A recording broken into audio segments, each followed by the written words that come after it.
दोस्तों कहानी शुरू होती है और हम पप्पू फकीर को देखते हैं जो कि जापान के एक छोटे से टाउन नुन्नी नगर में रहता था। पप्पू फकीर 45 साल का हो चुका था, लेकिन अभी तक इस नल्ले ने किसी भी लड़की के खेत में मजदूरी नहीं करी और तो और इसे पिछली कंपनी से धक्के देकर नौकरी से भी निकाल दिया गया है, जिस वजह से अब ये पूरी तरह से फकीर हो चुका है। फिर एक सुबह वो अपने कपड़े धोने के लिए एक सस्ती सी लॉन्ड्री में जाता है। जिस दौरान जब वो अपने कपड़े वॉशिंग मशीन में डाल रहा होता है, तभी वो सोचता है कि काश मुझे एक बियर का कैन मिल जाए तो मैं उसे पीकर रात को हिलाकर सो जाऊं। अब उसके ऐसा सोचते ही उसे मशीन के अंदर बहुत तेज कुछ गिरने की आवाज आती है, जिसके बाद वो जैसे ही उस मशीन को खोलता है तो वहां पर एक बियर का कैन पड़ा होता है। पप्पू फकीर उसे उठाता है और सोचता है कि भेंड़ ये कहां से आ गया। इसी दौरान वहां पर एक सफाई करने वाला बूढ़ा आता है और उसे बताता है कि ये वॉशिंग मशीन जादुई है जो सबकी इच्छाएं पूरी करती है। अभी सुनकर पप्पू फकीर सोचता है कि भेंड़ ये बुढ़ा तो चूतिया हो गया है और फालतू की बातें कर रहा है, लेकिन वो बूढ़ा उसे कहता है कि मैं सच बोल रहा हूँ, ये मशीन जादुई है। फिर जब वो आदमी वहां से चला जाता है तो पप्पू फकीर उस बियर के कैन को खोलता है और उसे पीते हुए अपने कपड़े सूखने का वेट करने लगता है। इसी दौरान वहां पर एक शानदार मालदार सी लड़की आती है और अपनी कच्छियां निकालकर उसे मशीन में सुखाने लगती है। अब उस लड़की को देखते ही पप्पू फकीर का छोटा पप्पू खड़ा हो जाता है, लेकिन उसके पिछवाड़े में इतना जोर नहीं था कि वो उस लड़की से बात कर सके।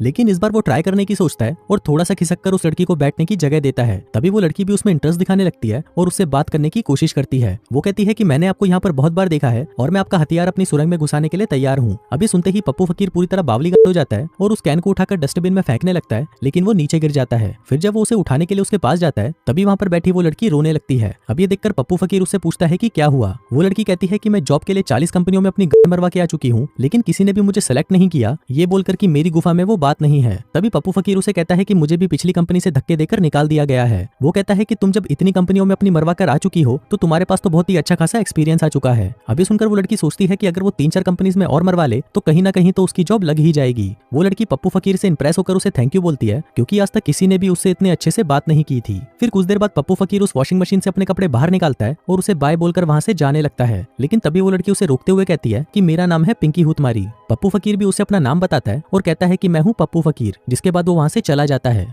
फिर रात को जब पप्पू फकीर अपनी हाथ गाड़ी चला रहा था, तभी उसे उसकी माँ का फोन आता है और वो उसे बताती है कि उसका बाप हॉस्पिटल में है और उन्हें 5000 रुपए की जरूरत है। लेकिन पप्पू फकीर तो पूरी तरह से फटीचर था और उसके पास एक फूटी कौड़ी तक नहीं थी, लेकिन फिर भी वो अपनी माँ को प्रॉमिस कर देता है कि कल तक वो उन्हें पैसे भेज देगा और जल्दी ही घर आने की कोशिश करेगा। जिसके बाद अगली सुबह वो उस लॉन्ड्री में फिर से जाता है। उसे ये तो पता था कि कल वो बूढ़ा उससे सिर्फ बकचोदियां कर रहा था, लेकिन वो फिर भी एक बार ट्राई करना चाहता था कि ये मशीन सचमुच में कोई जादुई मशीन है भी या नहीं। जिसके बाद वो उस मशीन के सामने खड़ा होकर उससे पैसे मांगने लगता है, लेकिन कुछ समय बीतने के बाद जब उस मशीन में कुछ नहीं होता तो वो सोचता है कि वो भेड़ का बूढ़ा आदमी मेरा चूतिया काट गया। लेकिन तभी उस मशीन में से आवाज आती है और एक नोटों की गड्डी उस मशीन के अंदर आकर गिरती है। फिर पप्पू फकीर उन पैसों को बाहर निकालता है, लेकिन उसे अभी भी ये विश्वास नहीं हो रहा था कि ये सच में हो रहा है। फिर जब वो पैसे लेकर बाहर जाने लगता है, तभी वो देखता है कि जो बियर का कैन उसने कल पिया था वो अचानक गायब हो जाता है। तभी वो बूढ़ा आदमी उसे बताता है कि वो जो भी सामान उस मशीन के अंदर से बाहर निकालेगा वो एक दिन में गायब हो जाएगा, इसलिए उसे बहुत सावधान रहना होगा। फिर रास्ते में उससे पिंकी हुतमारी टकराती है और उसे बताती है कि मुझे एक कंपनी का मैनेजर फिर से ठुकाई के लिए बुला रहा है, शायद इस बार मेरी नौकरी पक्की है। पप्पू फकीर उसे कांग्रेचुलेशंस बोलता है, लेकिन तभी उसे फिर से उसकी माँ का कॉल आ जाता है। उधर पिंकी हुतमारी भी पप्पू फकीर की सारी बातें सुन लेती है और उसे पता चल जाता है कि पप्पू फकीर का बाप हॉस्पिटल में है। फिर कुछ देर तक बातें करने के बाद पप्पू फकीर वहां से जाने लगता है, क्योंकि उसे वो पैसे गायब होने से पहले अपनी माँ तक पहुंचाने थे।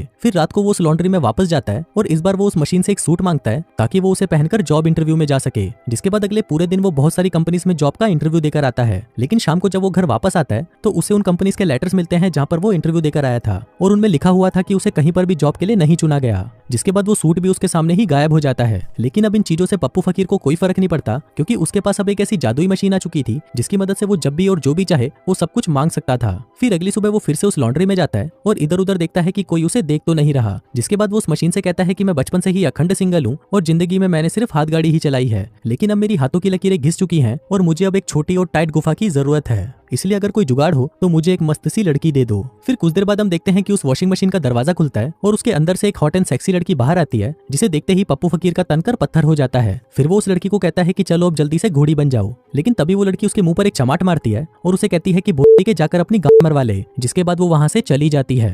अब पप्पू फकीर की इतनी बुरी वाली बेइज्जती हो चुकी थी, लेकिन उसकी ठरक अभी चरम सीमा पर थी, इसलिए फिर से वो उस मशीन से बजाने के लिए एक लड़की मांगता है। साले ने वॉशिंग मशीन को दल्ला समझ रखा है। तभी उस मशीन में से एक और पटाखा लड़की बाहर आती है और ये तो उसके लिए घोड़ी बनने के लिए भी तैयार हो जाती है। अभी सुनते ही पप्पू फकीर खुशी से पागल हो जाता है और वो उस मशीन से कुछ पैसे मांगकर उसे शॉपिंग करवाने के लिए बाहर ले जाता है। जिसके बाद वो उसके लिए वो सभी चीजें खरीदता है जो भी वो लड़की चाहती थी। फिर पप्पू फकीर उससे पूछता है कि क्या तुम पलंग तोड़ मजदूरी करने के लिए तैयार हो, जिस पर वो लड़की उसे कहती है कि हाँ मैं तैयार हूँ। जिसके बाद पप्पू फकीर सीधा उसे अपने घर ले जाता है। फिर जब वो दोनों बातें कर रहे होते हैं तभी मौका देखकर पप्पू फकीर उसके करीब आता है और उसे उंगली करने की कोशिश करने लगता है, लेकिन तभी वो लड़की उसका हाथ पकड़ लेती है और उसकी हथेली को देखकर कहती है कि तुम्हारी जिंदगी तो बहुत छोटी है। अब ये सुनते ही उसकी फटकर 464 हो जाती है, लेकिन तभी वो उसे इग्नोर करके अपनी मजदूरी का कार्यक्रम स्टार्ट करने लगता है। अब वो दोनों एक दूसरे को चूसने वाले होते हैं कि तभी दिन खत्म हो जाता है और वो लड़की गायब हो जाती है। सिर्फ वहां पर उस लड़की के कपड़े और गहने ही रह जाते हैं। लेकिन इस सब से भी पप्पू फकीर दुखी नहीं होता, क्योंकि अब उसके पास लड़कियों की कोई कमी नहीं थी। वो जब चाहे जितनी चाहे उतनी लड़कियां मंगवा सकता था। जिसके बाद से वो हर रोज एक नई लड़की मांगने लगता है और उस मशीन से भी हर एक लड़की अलग टाइप की निकलती है। वहीं पप्पू फकीर भी किसी को नहीं छोड़ता और वो सभी लड़कियों के साथ पलंग तोड़ और धुआंधार मजदूरी करता है। कभी कभी तो वो एक साथ चार को भी ठंडा कर देता है। फिर एक दिन जब वो एक लड़की के साथ घूम रहा होता है तभी वहाँ पर पिंकी हुतमारी आ जाती है और उन दोनों को एक साथ देख लेती है। अब उन दोनों को साथ में देखकर पिंकी को जलन होने लगती है, जिसके बाद वो उनका पीछा करना शुरू कर देती है। फिर ये देखकर पिंकी हैरान हो जाती है कि पप्पू फकीर उस लड़की को बहुत ही महंगे महंगे गिफ्ट्स दे रहा है। वो ये देखकर हैरान थी कि पहले तो ये चूतिया एकदम फकीर था, लेकिन अब उसके पास इतने सारे पैसे कहाँ से आ गए। जिसके बाद जब पप्पू फकीर फिर से उस लॉन्ड्री में जाता है तभी उसके पीछे पिंकी भी पहुंच जाती है और उससे उन पैसों के बारे में पूछने लगती है। जिस पर पप्पू फकीर उसे कहता है कि उसकी एक लॉटरी लगी थी, इसलिए उसके पास इतना पैसा है। फिर पिंकी उसे बताती है कि जिस लड़की के साथ तुम घूम रहे हो वो तुम्हारे साथ सिर्फ पैसों के लिए है और वो तुम्हें बर्बाद कर देगी। लेकिन पप्पू फकीर उसकी बात को इग्नोर कर देता है और वहां से चला जाता है। इसके बाद वो उस लड़की को अपने साथ एक रेस्टोरेंट की छत पर ले जाता है और वो उसे एक बहुत ही बेशकीमती अंगूठी पहनाते हुए कहता है कि वो उसे बहुत प्यार करता है। लेकिन फिर कुछ देर बाद वो लड़की भी गायब हो जाती है और वहां सिर्फ उसकी अंगूठी रह जाती है। जिसके बाद वो उस अंगूठी को उठाकर वहां से चला जाता है।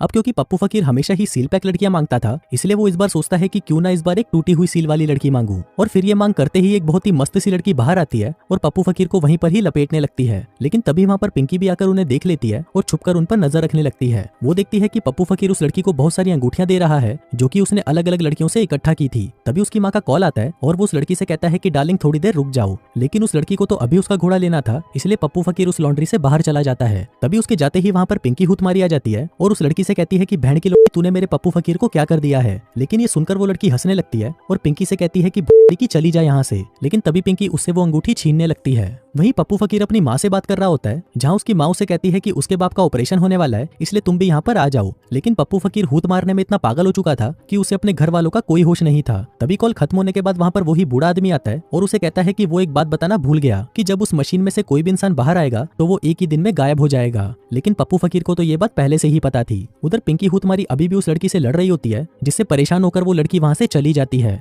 वहीं पप्पू फकीर जब वापस वहाँ पर आता है तो वो देखता है कि पिंकी हुतमारी रो रही होती है। जिसके बाद वो ये विश मांगती है कि काश उसका पुराना पप्पू फकीर उसके पास वापस आ जाए। अब क्योंकि उसने ये विश उस वॉशिंग मशीन के सामने मांगी थी, इसलिए उसके ऐसा कहते ही पप्पू फकीर उस वॉशिंग मशीन के अंदर चला जाता है। जिसके बाद जब वो बाहर आता है तो उसके कपड़े बदल चुके होते हैं। अब वो बिल्कुल वैसा हो चुका होता है जैसा कि वो पिंकी हुतमारी को पहली बार मिलते वक्त था। तभी पप्पू फकीर को समझ आता है कि वॉशिंग मशीन ने पिंकी की इच्छा पूरी कर दी है और अब क्योंकि वो उस मशीन से बाहर निकला है तो उसके पास जीने के लिए सिर्फ एक ही दिन बचा है। इस दौरान वो टीवी पर एक न्यूज देखता है जहाँ पर बता रहे होते हैं कि करोड़ों रुपए गहने की दुकान से एक ही रात में गायब हो चुके हैं और ये वही पैसे थे जो पप्पू फकीर ने उस वॉशिंग मशीन से मांगे थे। अब ये देखते ही पप्पू फकीर जमीन पर गिर जाता है और वहीं पिंकी हुतमारी को कुछ समझ नहीं आ रहा होता कि ये सब हो क्या रहा है। और इसी के साथ ही ये कहानी यहीं